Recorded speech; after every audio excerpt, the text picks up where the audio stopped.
rules and what teams they could play, so they decided it wasn't worth having a season if they could only play a couple of games. Many of the teams that we played this year didn't have seasons. Mohawk Valley didn't have a girls team this year. Hudson Valley didn't have a season. Gyms were closed.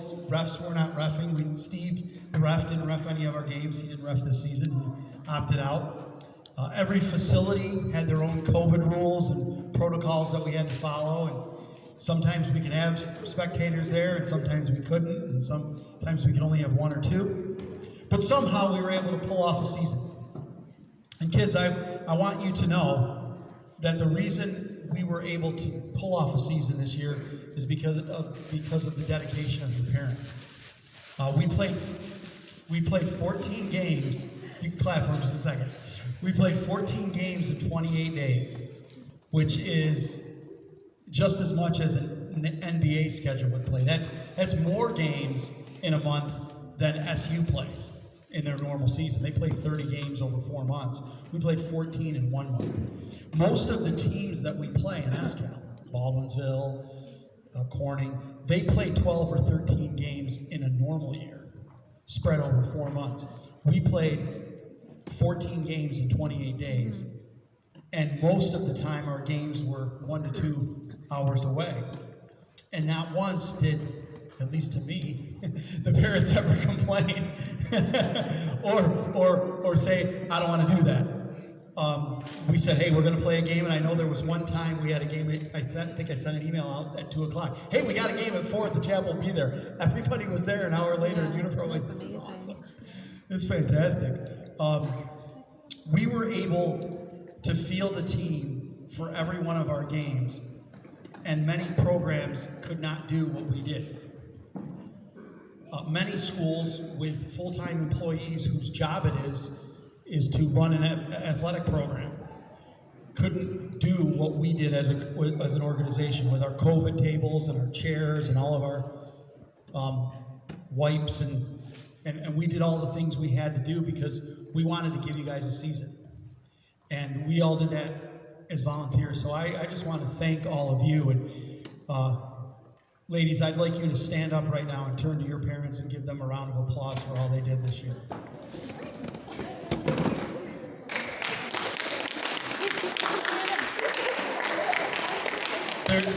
There's not a lot of programs that could do what we were able to do in such a short amount of time, with all the things we had to go through, with all the hoops we had to go through to get it done. So I thank you all for working with me to get this season in. As I said, we played 14 games this year, and for a second year in a row, we went undefeated. And if you count the 30 games that we played last year and the last 16 games that we played in the year before, which we had won the last 16 games we played, we've now won 60 games in a row. Yeah. So over the course of the last 3 seasons, we've won 60 games in a row. And this year was our most difficult season. We played a lot more competitive schedule this year than we normally do. Most of the teams that we play that were competitive teams were the ones that played us this year. We added some games against Cornerstone and Twin Tiers that we don't normally play, and they were good teams as well. And then our senior captain, Ellie, goes out and fractures her wrist in the second game of the season against North Rome at Twin Tiers. I'll never forget, Ellie was crying at halftime over on the one by the one bleachers. You're fine, I can still see And her fear was that she needed to play because she didn't want our team to lose. And that's why we play. We have a commitment to each other as a family that we don't want to let each other down. We all want to do what we're supposed to do because we don't want to let the team suffer. And girls, you'll probably remember me going into the locker room after that North Rome game, and I think maybe it was Lauren, I don't know who it was, or maybe it was Kate, because Kate's sometimes a wise guy. She says, he's going to cry.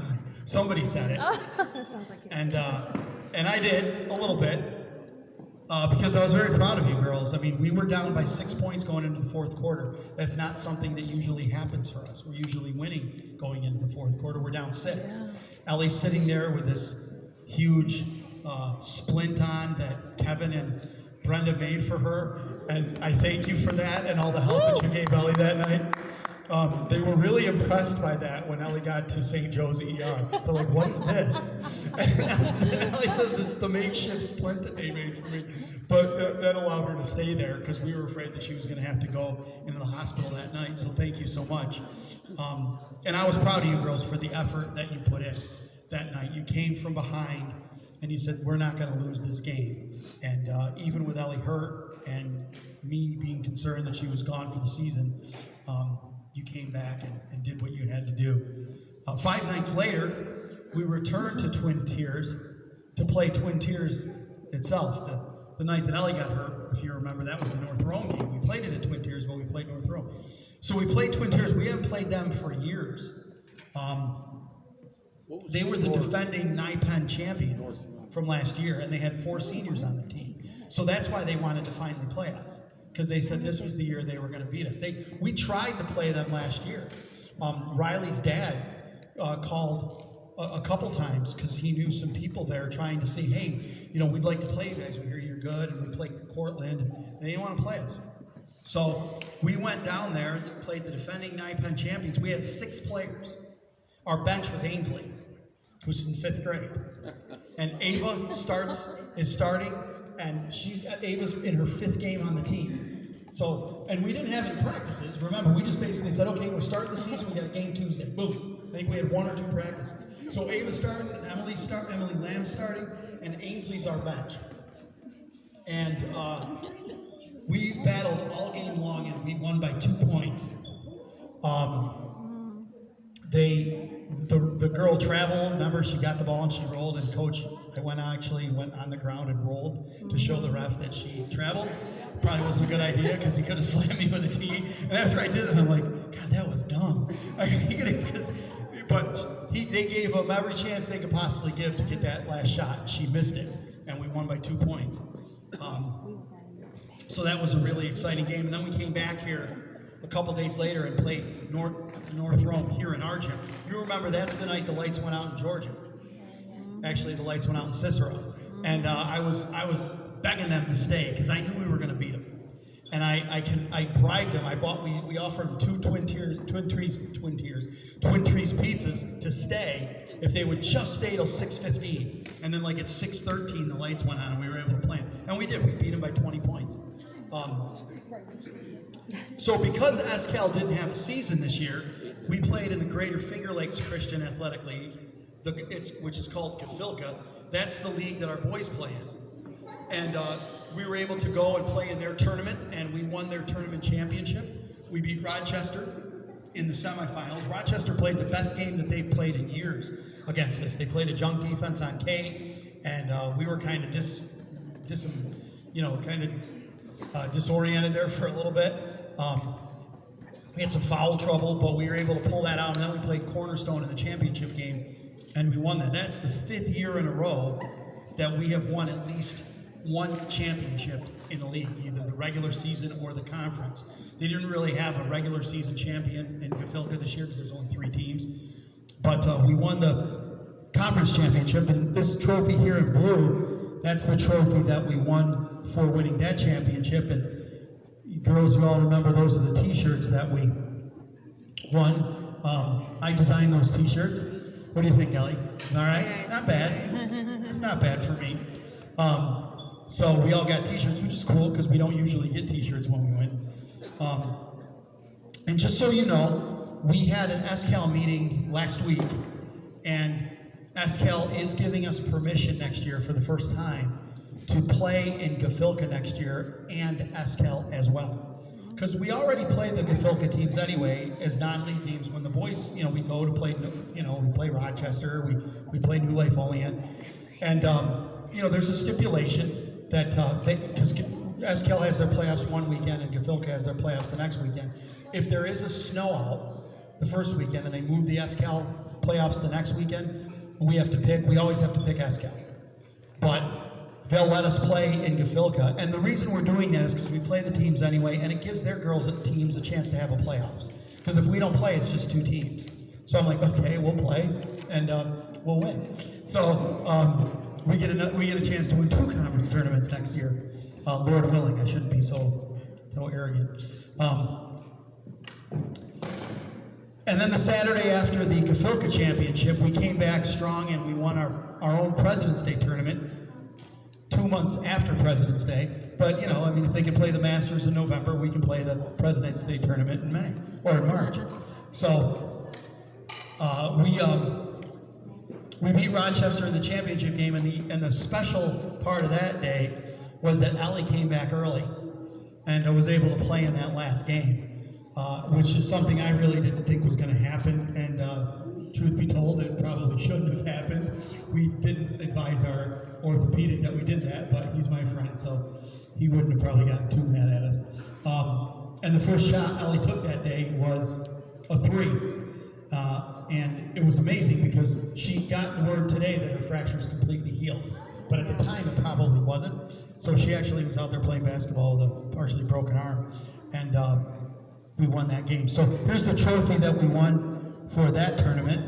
It's the 5th year in a row we've won our own President's Day tournament. So girls, you should be congratulated for that. Now because of COVID, we weren't able to, or as Michaela would want me to say, the COVID, we were not able to do as many fellowship events this year as we used to. We didn't go to Wendy's and stuff after away games. We didn't go to Trappers for wings at the start of the season. We didn't have a pool party in the hotel.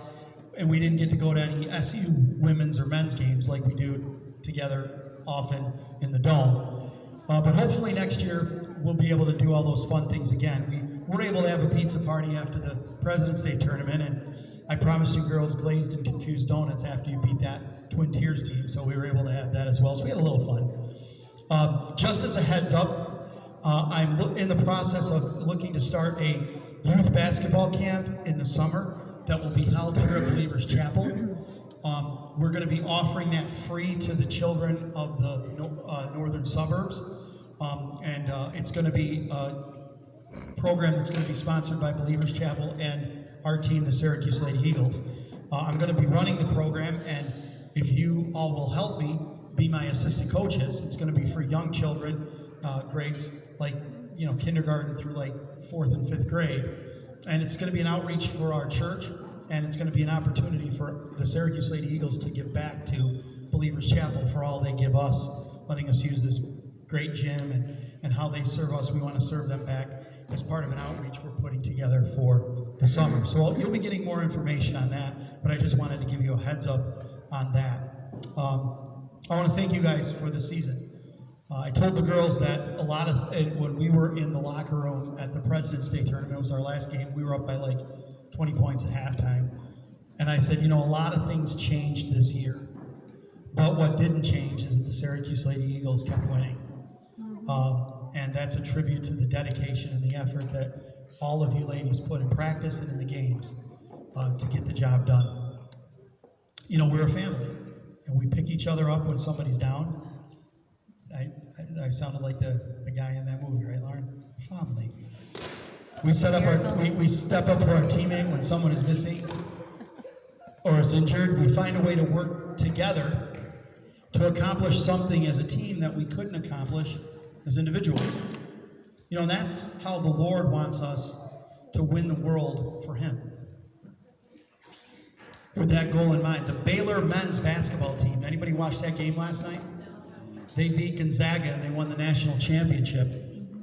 Baylor is a Baptist school, and a couple years ago, their team motto was one team, one God, one goal. And they had that on their warm-up jerseys when they would go out and they'd do their warm-ups and say one team, one God, one goal.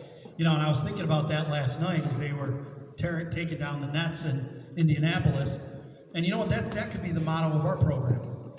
One team, one God, one goal. And it's my prayer that you ladies take the lessons that you learn on the basketball court of dedication, hard work, and teamwork, and use that to build the Lord's kingdom wherever He places you. I said at the banquet last March, early March, that I'm becoming increasingly aware that our time on earth is too short. And that was before all the COVID stuff hit. So thank you all for the memories that you gave myself and your parents this season. Before we get into honoring each one of the players, I want to thank everybody that helped with the books, especially Kevin Hayden. Every time he was at a game, he did the books for us. So Evie, if you could thank him and let him know I thanked him. I want to thank everybody who helped with the COVID table and tearing and setting up all the stuff we did for the games, and for all of you parents, again, for getting all of the children to the games. That was an effort, so I want to thank you for that. I want to give special thanks to my son Luke. Luke, where are you? Come here, buddy. Woo! Thank you, Lord.